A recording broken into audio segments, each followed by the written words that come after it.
രൂപതയുടെ നേതൃത്വത്തിൽ അട്ടപ്പാടി ചുരത്തിലൂടെയുള്ള 18ാമത് കുരിശിന്റെ വഴി നടത്തപ്പെട്ടു.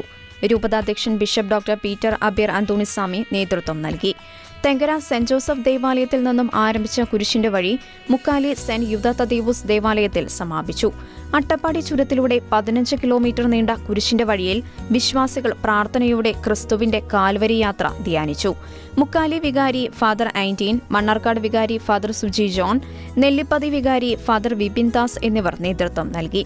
രൂപത വികാരി ജനറൽ, ഫൊറോന വികാരിമാർ, രൂപത ചാൻസലർ തുടങ്ങി 40ഓളം വൈദികർ സന്നിഹിതരായിരുന്നു. രൂപതയിൽ പ്രവർത്തിക്കുന്ന സിസ്റ്റേഴ്സും കുരിശിന്റെ വഴിയിൽ പങ്കെടുത്തു.